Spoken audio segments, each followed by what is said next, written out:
जहां बंगाल में नई सरकार गठन का रास्ता साफ हो गया है।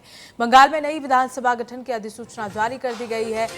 चुनाव आयोग ने राज्यपाल को अधिसूचना भेजी है। बंगाल में औपचारिक रूप से खत्म हुई चुनावी प्रक्रिया।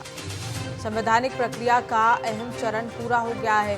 पश्चिम बंगाल विधानसभा चुनाव की प्रक्रिया पूरी होने के बाद चुनाव आयोग नई विधानसभा के गठन के लिए आधिकारिक अधिसूचना जारी कर दी है। इस अधिसूचना को पश्चिम बंगाल के राज्यपाल को भेज दिया गया है, जिसके साथ राज्य में चुनावी प्रक्रिया औपचारिक रूप से समाप्त हो गई है और नई सरकार गठन की राह खुल गई है। चुनाव परिणाम घोषित होने के बाद नई विधानसभा गठन की अधिसूचना जारी करना संवैधानिक प्रक्रिया का महत्वपूर्ण चरण है। इसके साथ ही नई विधानसभा गठन की प्रक्रिया चुनाव आयोग की ओर से पूरी हो गई है। अब निर्धारित प्रक्रिया के मुताबिक सरकार गठन के अगले कदम उठाए जा रहे हैं।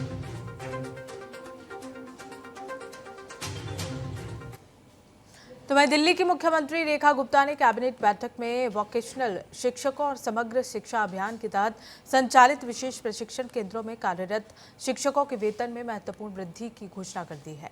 इन केंद्रों में उन बच्चों को शिक्षा से जोड़ा जाता है जो किसी कारणवश स्कूल नहीं जा पाए या अन्य कारणों से स्कूल छोड़ गए। सीएम रेखा गुप्ता ने बताया कि दिल्ली में करीब 1131 वोकेशनल शिक्षक कई विधाओं की ट्रेनिंग देते हैं। इनका वेतन बढ़ाकर 38,100 रुपये किया जा रहा है। पहले इन्हें 20,000 से लेकर 23,000 रुपये ही मिलते थे। वहीं समग्र शिक्षा अभियान के तहत वर्तमान में संचालित कुल 784 केंद्रों में पढ़ाने वाले शिक्षकों के वेतन में भी वृद्धि की गई है। इन केंद्रों में तैनात सभी शिक्षकों का वेतन 21,000 रुपये प्रति माह से बढ़ाकर 35,420 रुपये प्रति माह कर दिया गया है। मुख्यमंत्री ने कहा कि अब समग्र शिक्षा अभियान के शिक्षकों को प्राइमरी और अपर प्राइमरी शिक्षकों के बराबर वेतन मिलेगा। इन सभी शिक्षकों के वेतन में बढ़ोतरी होने से उनकी आर्थिक स्थिति मजबूत होगी।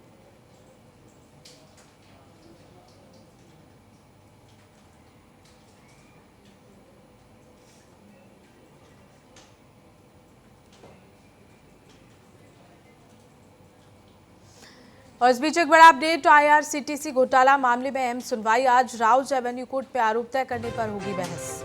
होटल सौदे के बदले जमीन लेने और मनी लॉन्ड्रिंग के आरोप लालू यादव, राबड़ी तेजस्वी समेत 16 आरोपी। बता दें कि IRCTC घोटाला मामले में दिल्ली की राउज एवेन्यू कोर्ट आज अहम फैसला सुना सकती है। विशेष न्यायाधीश विशाल गोनी की अदालत ये तय करेगी कि ईडी की ओर से दाखिल चार्जशीट के आधार पर आरोपियों के खिलाफ आरोप तय किए जाएंगे या नहीं। इस मामले में बिहार के पूर्व सीएम लालू प्रसाद यादव, राबड़ी देवी और पूर्व उप मुख्यमंत्री तेजस्वी यादव समेत कुल 16 लोग आरोपी हैं। बता दें कि ये मामला साल 2004 से 2009 के बीच का है, जब लालू प्रसाद यादव केंद्र की UPA सरकार में रेल मंत्री थे। आरोप है कि रेलवे के 2 होटलों बियानेरा रांची और BNR पुरी के रखरखाव और संचालन का जिम्मा निजी कंपनी सुजाता होटल्स को देने के बदले में लालू यादव के परिवार को पटना में कीमती जमीन उपहार में दी गई। आरोपों के मुताबिक कोचर बंधुओं ने पटना में वैली रोड स्थित करोड़ों की जमीन डिलाइट मार्केटिंग कंपनी को ट्रांसफर की थी, जिसका नियंत्रण बाद में लालू यादव के परिवार के पास आ गया। CBI ने इस मामले में भ्रष्टाचार का केस दर्ज किया था, जिसके आधार पर ED ने मनी लॉन्ड्रिंग की जांच शुरू की थी।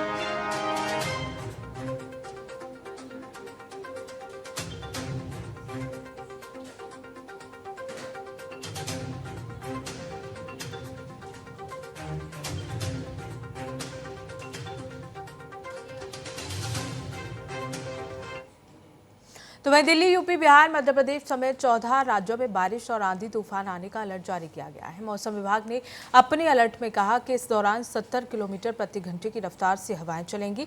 इस बीच पूर्वी भारत में एक बार फिर से तूफानी बारिश कोहराम मचा सकती है। इसके साथ ही बिजली गिरने की भी चेतावनी है।